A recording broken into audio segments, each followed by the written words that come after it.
Good morning छात्रों। आज के इस वीडियो में मैं मोहन साहू, सहायक प्राध्यापक, इतिहास विभाग, लाल बहादुर शास्त्री मेमोरियल कॉलेज, जमशेदपुर, इस वीडियो में आपका स्वागत करता हूं।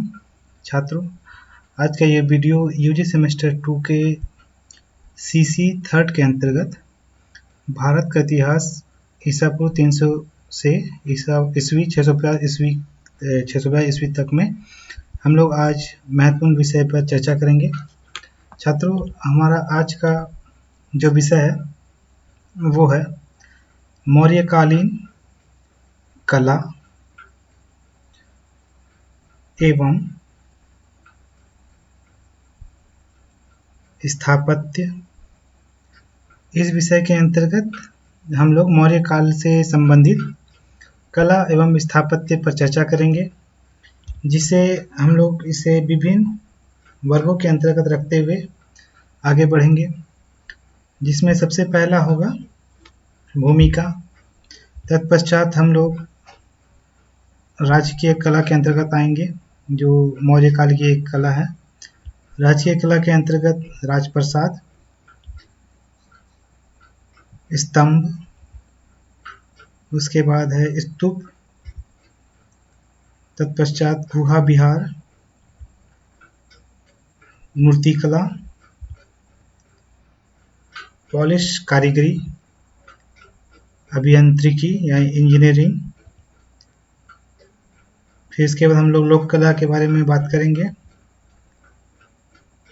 फिर निष्कर्ष, तत्पश्चात अंत में संबंधित प्रश्नों के बारे में हम लोग बात करेंगे, किस प्रकार के प्रश्न इससे संबंधित परीक्षा में आ सकते हैं। तो चलिए स्टूडेंट, हम लोग आगे बढ़ते हैं और इस वीडियो को शुरू करते हैं। और एक बात कहना चाहूँगा कि आप लोग इस वीडियो को अंत तक जरूर देखिएगा, क्योंकि इसमें बीच में भी कई ऐसे तथ्य हैं जिसका वर्णन किया गया है जो आपकी परीक्षाओं के लिए काफ़ी उपयोगी होगा। इसीलिए इस वीडियो को शुरू से लेकर अंत तक आप लोग अवश्य देखिएगा और उम्मीद है कि आपको यह वीडियो अवश्य पसंद आएगा। तो चलिए हम लोग स्टार्ट करते हैं।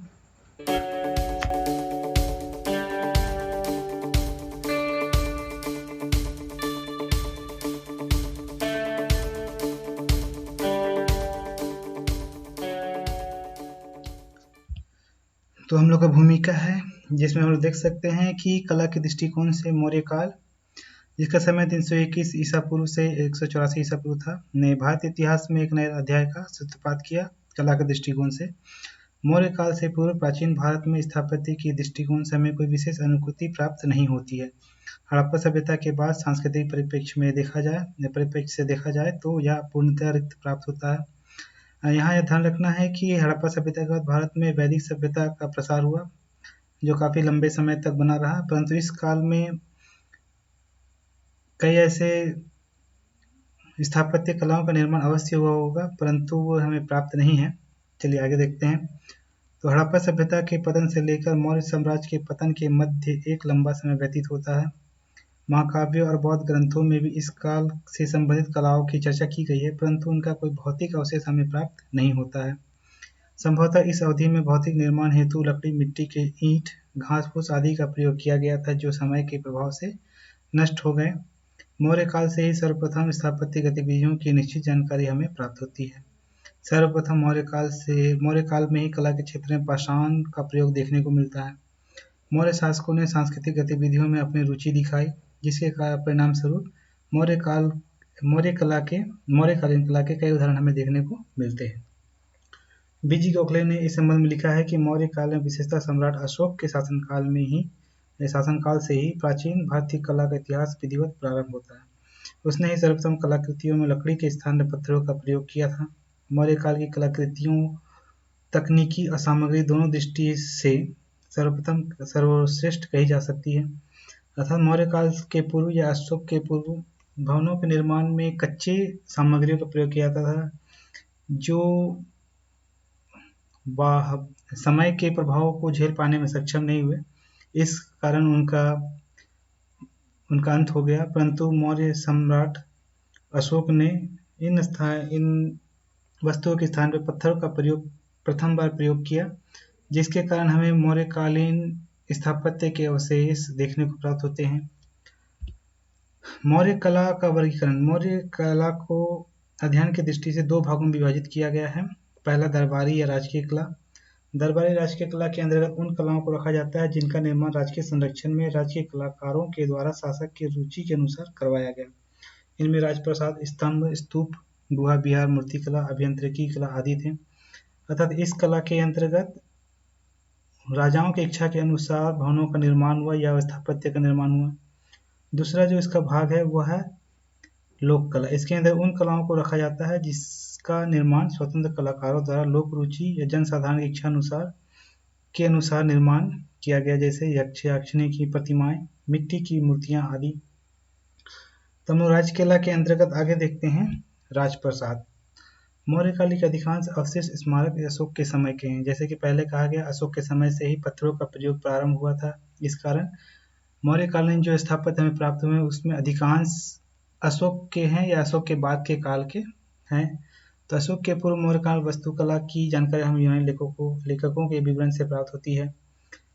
कौटिल्य ने अर्थशास्त्र में वास्तुकला के विभिन्न लक्षणों की चर्चा की है। संभवतः मौर्य काल में उन्हीं के अनुरूप राजभवनों का निर्माण होता था। यूनानी लेखकों स्ट्रैबो ने अपने विवरण में लिखा है कि पाटलिपुत्र वहाँ का स्ट्रैबो ने अपने विवरण में पाटलिपुत्र और वहाँ के भव्य राजप्रासादों का वर्णन किया, जिसके अनुसार पाटलिपुत्र 80 स्टेडिया लंबी और 18 स्टेडिया चौड़ी थी। यहाँ स्टेडिया का प्रयोग किया गया है। स्टेडिया यूनानी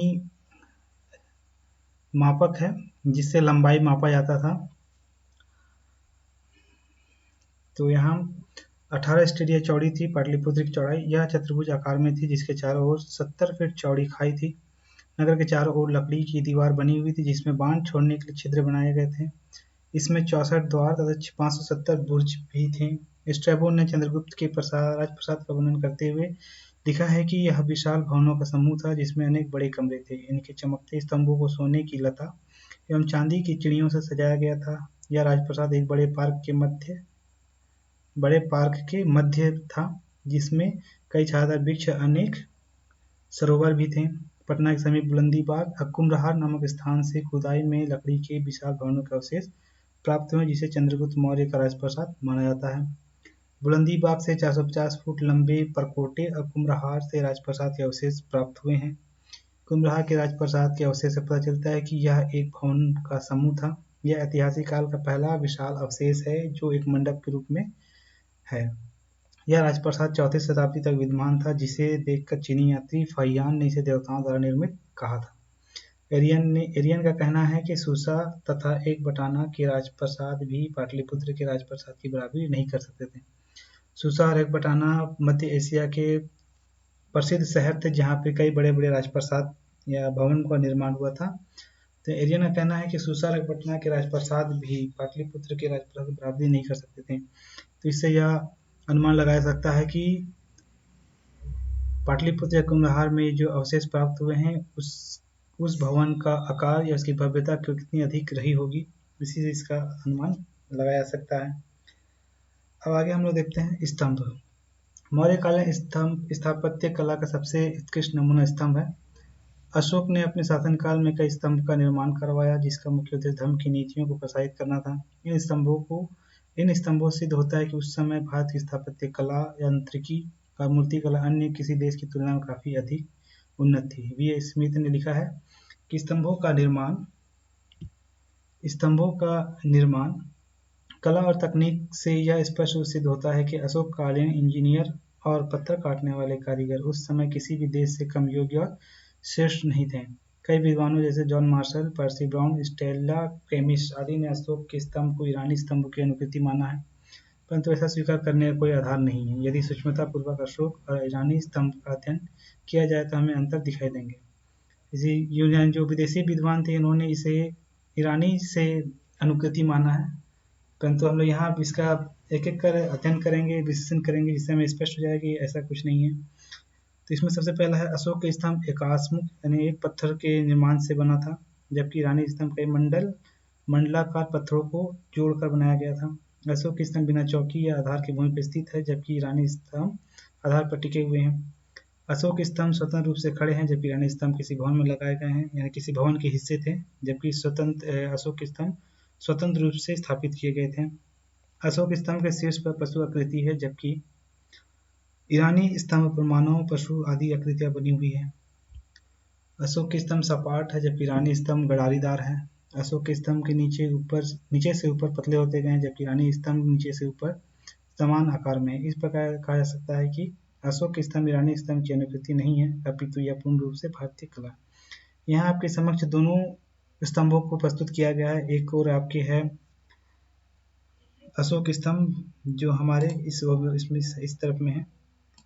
ये है हमारा अशोक का स्तंभ, जिसमें आप लोग देख सकते हैं इसके निर्माण किस प्रकार किया गया है, जबकि दूसरी ओर ईरानी स्तंभ।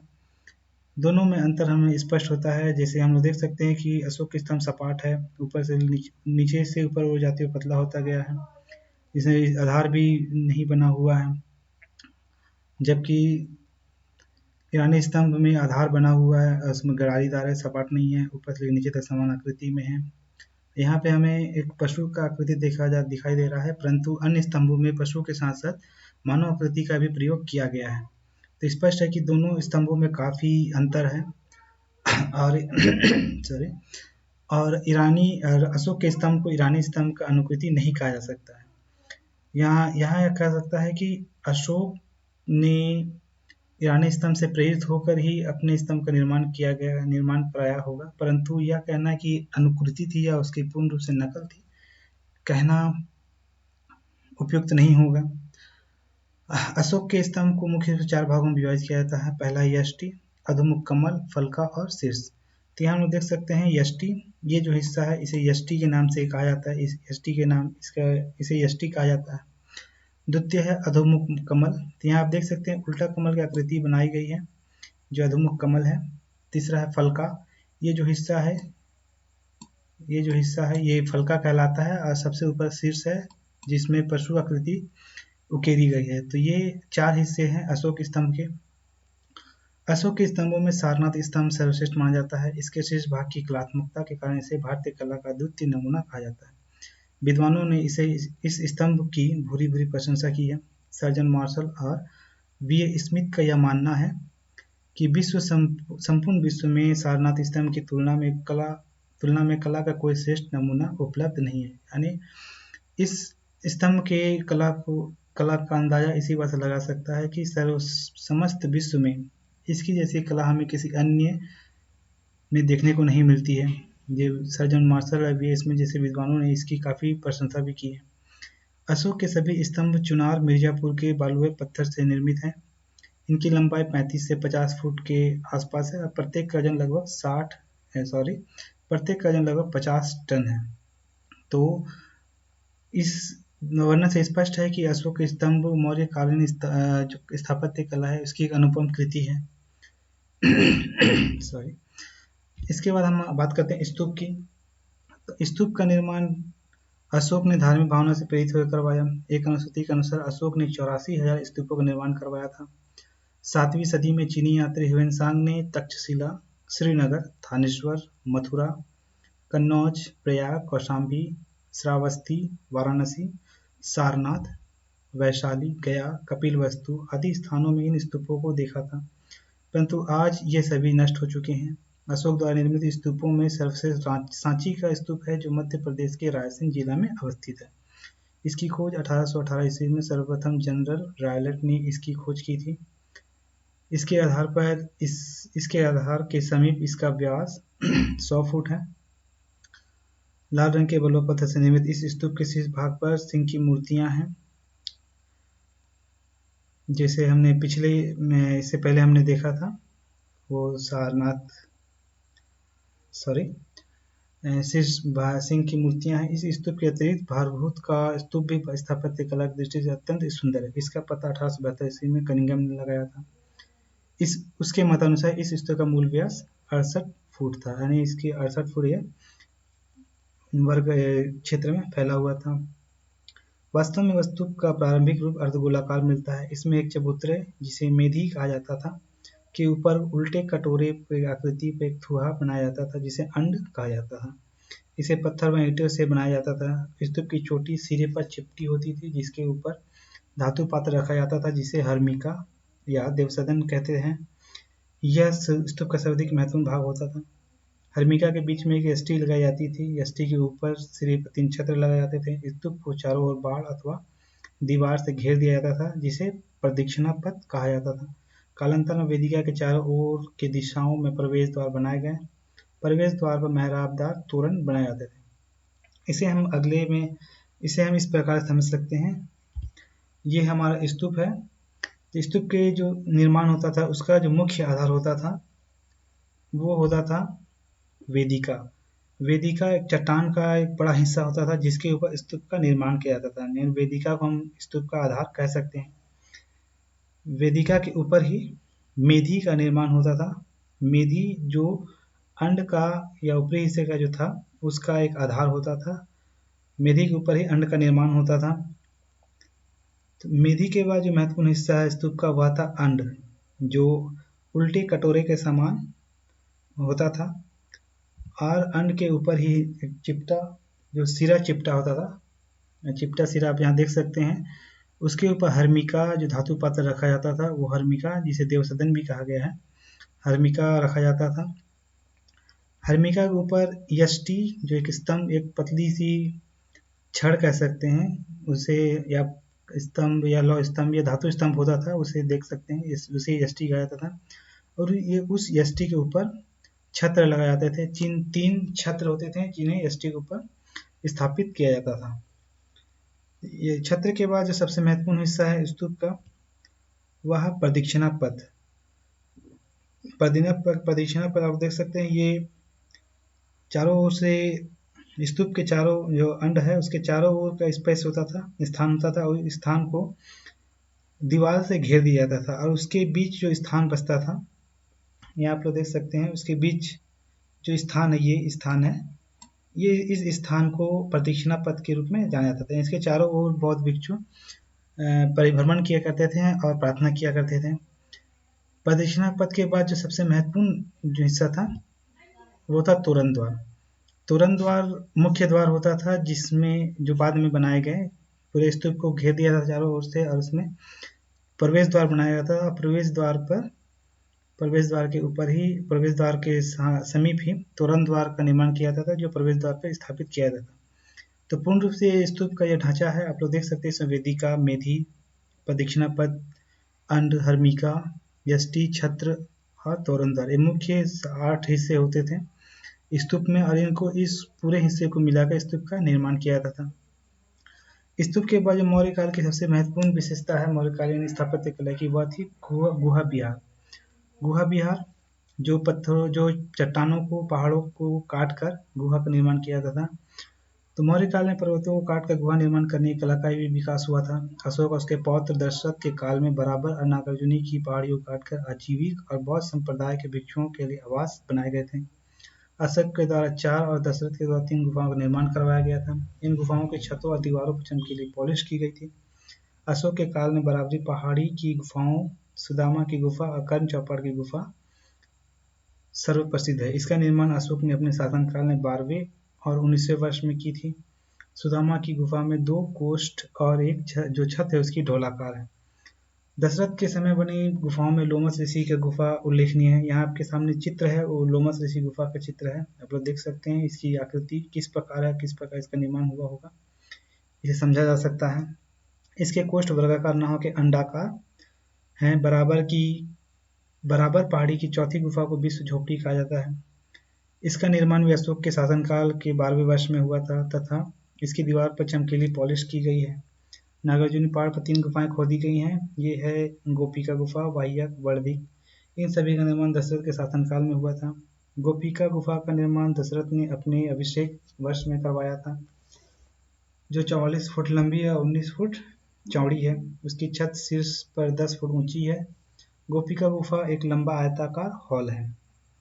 यह है गुहा विहार, जिसे पहाड़ों के पत्थरों को काटकर बनाया जाता था भिक्षुओं के लिए, विशेषकर आजीवक और बौद्ध भिक्षुओं के लिए, क्योंकि अशोक के शासनकाल में अशोक ने बौद्ध धर्म को स्वीकार किया था, इसलिए उसने बौद्ध भिक्षुओं के लिए गुहा विहार का निर्माण कराया। उसी प्रकार उसके पौत्र दशरथ, जो आजीवक संप्रदाय का समर्थक था, उसने आजीवक भिक्षुओं के लिए इसी प्रकार के गुहा विहार का निर्माण करवाया। तो बराबर की पहाड़ी जो गया के पास स्थित है, उसी पहाड़ी पे इन दोनों शासकों ने अपने अपने समर्थकों अपने अपने धर्म के भिक्षुओं के लिए इन गुहाओं का निर्माण करवाया। इसके बाद जो महत्वपूर्ण है वह है मूर्तिकला। तो मौर्य कला में मूर्तिकला का भी काफ़ी विकास हुआ। उस काल में मनुष्यों, यक्षियों, गंधर्वों, देवी देवताओं, पशु पक्षियों, लताओं और पुष्पों की प्रतिमा बनाई गई। मथुरा के पास परखम में मिली यक्ष की मूर्ति, विसनगर की स्त्री मूर्ति और पटना व दीदारगंज की मूर्तियां विशेष कलात्मक और उल्लेखनीय है। उल्लेखनीय है कि मौर्यकालीन मनुष्य की निर्मित मूर्तियों में उत्कृष्टता का अभाव दिखता है, जैसे सौंदर्य की कमी, पत्थर का अस्पष्ट छटाई, परंतु मौर्य काल की मूर्तियों भावों का अंकन बड़ी ही सुंदरता के साथ किया गया है। जहाँ तक पशु आकृति की बात है तो उसमें मौर्य कारीगरों ने अपना सर्वोत्तम प्रदर्शन किया है। उड़ीसा की धौली में चट्टान को काटकर बनाए गए हाथी की आकृति पाषाण मूर्तिकला की उत्कृष्टता को सूचित करता है। उसके सूंड, पैर आदि के गढ़न अत्यंत स्वाभाविक है। इसी प्रकार कालसी जो देहरादून उत्तराखंड में है की चट्टान पर हाथी की आकृति खुदी हुई है।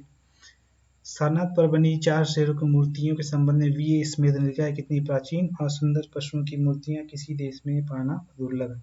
रामपुर स्थान पर बनी सांड की मूर्ति सजीवता और स्वाभाविकता के संदर्भ में जॉन मार्शल ने कहा है कि वह अनुपम है। प्राचीन संसार में जैसी प्रभावशाली कोई मूर्ति उपलब्ध नहीं है। तो यहाँ हम लोग जो मूर्ति कला की बात कर रहे हैं, यहाँ पे आपके सामने जो पिक्चर है सारनाथ का स्तंभ, इसमें 4 सिंहों को दिखाया गया है जो काफ़ी उत्कृष्टता के साथ इनका प्रदर्शन किया गया है। यही सारनाथ के स्तंभ की जो छायाचित्र है वो हमें भारतीय रुपयों में भी देखने को मिलती है, भारतीय सिक्कों में भी देखने को मिलती है। तो यहाँ हम जो स्तंभ में देख रहे हैं 4 सिंह है, जिसमें 3 सिंह हमें दिख रहा है और चौथा सिंह इसके पीछे हो रहा है। तो ये चारों सिंह चारों दिशाओं में बौद्ध धर्म के प्रसार का सूचक करता है। इसमें चक्र दिया गया है वो धर्म चक्र का संकेत करता है। इसी प्रकार इसमें कुछ पशुओं के चित्र भी अंकित हैं जो बौद्ध धर्म के या भगवान बुद्ध के जीवन से संबंधित घटनाओं को सूचित करते हैं। तो ये जो मूर्तिकला है, इस मूर्तिकला के अंतर्गत मौर्यों ने विशेषकर अशोक के शासनकाल में काफ़ी उत्कृष्टता प्राप्त की और काफ़ी सुंदर मूर्तियों का निर्माण किया गया और विभिन्न स्तंभों में विभिन्न पशुओं की मूर्तियों का अंकन किया गया। मूर्तिकला के बाद जो मौर्यकाल में सबसे जो अगली विशेषता है वह मौर्यकालीन पॉलिश कारीगरी। मौर्यकालीन स्थापत्य कला के साथ एक और विशेष कला का विकास हुआ और वह था पॉलिश कला। इस काल में निर्मित मूर्तियों, स्तंभों, गुफाओं में इस कला का काफ़ी अधिक प्रयोग हुआ है। वास्तव में मौर्य काल में पॉलिश कला का इतना अधिक विकास हो चुका था कि उसकी तुलना आधुनिक युग की पॉलिश कला से नहीं की जा सकती है। कठोर पत्थरों को किसी धातु की तरह चमकाना निसंदेह एक उत्तम कला की पहचान थी। अशोक और दशरथ के काल में निर्मित गुफाओं की दीवारों और छतों पर इतनी कुशलता के साथ पॉलिश की गई है कि ये शीशे के भांति चमकती है। दिल्ली में फिरोजा कोटला में स्थित अशोक के स्तंभ पर की गई पॉलिश इतनी अधिक उन्नत है कि कई विद्वानों को उसके धातु से निर्मित होने का भ्रम हो गया। पॉलिश की कारीगरी की प्रशंसा करते हुए डॉक्टर स्मिथ ने लिखा है कि कठोर पत्थर पर पॉलिश की कला ने इतनी पूर्णता प्राप्त कर ली थी कि आज आधुनिक युग में उसे कोई खोई हुई कला मान लिया गया है। यानी हम लोग देख सकते हैं कि मौर्य काल में पॉलिश कारीगरी काफ़ी अधिक उन्नत थी। जैसे कि इसमें कहा गया है कि पत्थरों की पॉलिश इतनी कुशलता से की जाती थी कि वो किसी धातु के समान या शीशे के समान चमकने लगता था और वो विद्वानों को अचंभित करता है। तो निसंदेह इसमें कहा सकता है कि पॉलिश कारीगरी का काफ़ी अधिक विकास हो चुका था मौर्य काल में। मौर्य काल के बाद पॉलिश कारीगरी के बाद मौर्य काल में जो एक और कला था वो था अभियांत्रिकी कला। सम्राट अशोक के शासनकाल में अभियांत्रिकी के क्षेत्र में भी उन्नति हुई। अशोक के स्तंभ, स्तूप तथा गुफाओं से मौर्यकालीन अभियांत्रिकी कला के विकास की पुष्टि होती है। जिस प्रकार मौर्य काल में स्तंभ का निर्माण हुआ, स्तूप और गुफाओं का निर्माण हुआ, उससे उसकी अभियांत्रिकी कला या इंजीनियरिंग कला की विकास की पुष्टि होती है। इसमें देख सकते हैं हम लोग अशोक के शासनकाल में 50 से 60 फुट लंबे 60 टन वजन वाले स्तंभों या 50 टन वाले स्तंभों को बड़ी चट्टानों से काटकर तैयार करना और एक स्थान दूसरे स्थान तक ले जाना निश्चय ही कुशल अभियांत्रिकी के सहयोग के बिना संभव नहीं। इसी प्रकार बड़ी बड़ी चट्टानों को काटकर तैयार की गई गुफाओं का निर्माण कुशल अभियांत्रिकी के बिना संभव नहीं था। मौर्य काल में सुदर्शन झील का निर्माण भी वैज्ञानिक ढंग से किया गया। डॉक्टर राधा कुमुद मुखर्जी ने लिखा है कि मौर्य काल में अभियंत्रक नगर योजना बनाने में निपुण थे। इसका उदाहरण पाटलिपुत्र के रूप में हम लोग देख सकते हैं। मेगास्थनीज का कहना है कि पाटलिपुत्र निश्चित ही एक योजना के अनुसार बनाया गया होगा। राजकीय कला के अंतर्गत मौर्य काल में लोक कला का विकास हुआ। मौर्यकालीन कलाकारों ने जनसाधारण की अभिरुचि के अनुसार भी वस्तुओं का निर्माण किया, जिनका तत्कालीन सामाजिक और धार्मिक जीवन में अत्यंत महत्वपूर्ण स्थान था। लोक कला के मौर्यकालीन कलाकारों ने यक्ष यक्षिणी, जैन दिगंबरों, पशु पक्षियों आदि का निर्माण किया गया है। खुदाई से यक्ष यक्षिणी की प्रतिमाएं विभिन्न स्थानों से जैसे मथुरा, पटना, ग्वालियर, विदिशा, वाराणसी, शिशुपालगढ़, कुरुक्षेत्र, महरौली आदि स्थानों से प्राप्त हुई है। ये सभी प्रतिमाएं आकार में विशाल है, जिन्हें सभी ओर से तराश कर तैयार किया गया है। इनके शरीर पर वस्त्र आभूषण अत्यंत मोहक है। यक्ष यक्षिणी की प्रतिमाएं लोक धर्म का प्रमुख आधार थी, जिन्हें सर्वत्र देव देवताओं के रूप में पूजा जाता था। इनके अतिरिक्त पटना, सारनाथ, अहिच्छत्र, मथुरा, हस्तिनापुर, कौशाम्बी, बुलंदीबाग, कुम्भलहार आदि स्थानों से जैन दिगंबरों, पशु पक्षियों की मूर्तियां प्राप्त हुई हैं। यहाँ आपके सामने एक यक्ष की मूर्ति हम लोग देख सकते हैं। उसके जो निर्माण जिस प्रकार से किया गया है, उससे मौर्यकालीन कारीगरों की कुशलता का स्पष्ट उदाहरण हमें प्राप्त होता है। उसकी स्पष्टता में देख सकते हैं कि कितनी कुशलता के साथ इनके आभूषणों का, इनके वस्त्रों को प्रदर्शित किया गया है। निश्चय ही मौर्यकालीन कलाकारों ने उत्तम कला का प्रदर्शन किया। निष्कर्ष तौर पर यह कहा सकता है कि मौर्य काल में स्थापत्य, मूर्तिकला आदि के क्षेत्र में उन्नति हुई। इस कला काल की कृतियों को संसार में अद्वितीय स्थान प्राप्त है, परंतु मौर्यकालीन कला की सबसे बड़ी दुर्बलता यह थी कि इन कलाओं को राजकीय संरक्षण प्राप्त था। शासकों ने अपनी रुचि के अनुसार कलाओं का निर्माण करवाया, किंतु उसमें जनसाधारण विचारों या रुचि के लिए कोई स्थान नहीं था। परिणाम स्वरूप मौर्यों के पतन के साथ ही उस कला का अंत हो गया जिसका संरक्षण मौर्यों ने किया था। निहारंजन राय के अनुसार वस्तुतः मौर्य कला राज्य दरबार की इच्छा, देखरेख और संरक्षण पर अवलंबित था, और वह दरबार स्वयं विदेशी संस्कृति और विचारधारा के प्रभाव से अभिभूत था। कालांतर में मौर्यों के पतन के साथ कला का पौधा मुरझाकर बिखर गया। यहाँ निहारंजन राय का कहना है कि मौर्य कला विदेशी कला से प्रभावित थी। कुछ हद तक हम लोग देख सकते हैं कि मौर्य कला विदेशी कला से प्रभावित थी, परंतु इसे पूर्ण रूप से विदेशी कला की अनुकृति मान लेना उचित नहीं होगा। कुछ इतिहासकारों का कहना है कि भारतीय कला के विकास में मौर्य कला कोई योगदान नहीं था और यह मौर्य कला तक ही सीमित रहा। कैमरिश ने लिखा है कि भारतीय कला के शरीर में मौर्य मूर्तिकला केवल स्वल्प महत्ता है।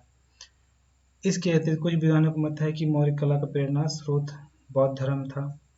उपयुक्त आलोचना के बाद भी यह कह सकता है कि भारतीय कला के विकास में मौर्य कला का महत्वपूर्ण स्थान है। सम्राट अशोक ने शिलखंडों पर कलाकृतियों अंकित करने की पद्धति प्रारंभ की। विशाल शिलखंड को तराश कर उन पर सजीव आकृतियां बनाना और उन पर चमकीली पॉलिश करना, चट्टानों को काट कर गुफाओं का निर्माण करना मौर्य कला की देन है। मौर्य कला में भारतीय यूनानी और ईरानी कला का मिश्रण है और उसका भारतीय कला के विकास में महत्वपूर्ण स्थान है।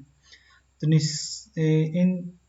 निष्कर्ष में यही कहा सकता है, या दूसरे शब्दों में यह कहा जा सकता है कि यद्यपि मौर्यकालीन कला विदेशी कला से प्रभावित थी या विदेशी कला से प्रेरित थी, परंतु यह मौलिक रूप से भारतीय थी। इसके निर्माण में पूर्ण रूप से भारतीय तत्वों का समावेश किया गया था। निर्माण कला जो कुशलता का प्रयोग किया गया था, वो हमें विदेशी कला में देखने को नहीं प्राप्त होता है। स्पष्ट रूप से स्तंभ के बारे में कहा जाए तो मौर्यकाल में जिन स्तंभों का निर्माण किया गया वो अवश्य ही ईरानी स्तंभ से प्रेरित था, परंतु उसमें मौलिकता पूर्ण रूप से भारतीय थी। भारतीय उद्भव या भारतीय कला का उस पर स्पष्ट प्रभाव में देखने को प्राप्त होता है, जो ईरानी कलाकृति की अनुकृति नहीं कही जा सकती है। तो स्पष्ट है कि मौर्यकालीन कला एक स्वतंत्र कला थी, जिसका विकास भारत में लगभग 2300 साल पहले, आज से 2300 साल पहले हुआ और उसने भारतीय कला में एक महत्वपूर्ण भूमिका का निर्वाह किया, एक महत्वपूर्ण स्थान रखता है। अब हम लोग बात करें संबंधित प्रश्न की, तो मौर्य काल से संबंधित कला से संबंधित कुछ प्रश्न आ सकते हैं, जैसे मौर्य कला पर निबंध लिखें, मौर्य काल में स्थापत्य कला के विकास का वर्णन कीजिए, मौर्य काल में मूर्ति कला के विकास पर प्रकाश डालिए, या मौर्य काल में कला स्थापत्य के क्षेत्र में विकास का वर्णन कीजिए। तो ये जो पूरा हमने देखा वीडियो में, उसमें इन सभी प्रश्नों का उत्तर देने का प्रयास किया गया है। और ये जो प्रश्न हैं ये लघु उत्तरी में भी आ सकते हैं और दीर्घ उत्तरी में आ सकते हैं। तो उसी दृष्टिकोण से इस वीडियो को तैयार किया गया है, जिससे कि आपको परीक्षा की तैयारी करने में सुविधा प्राप्त हो और किसी प्रकार की समस्या का सामना आप लोग को करना ना पड़े। तो छात्रों, उम्मीद है कि आपको यह वीडियो अवश्य पसंद आएगा और इससे आपको आगामी परीक्षा में तैयारी करने में काफ़ी सुविधा प्राप्त होगी, काफ़ी सहायता मिलेगी। इसी उम्मीद के साथ मैं इस वीडियो को समाप्त करता हूँ। आप धन्यवाद।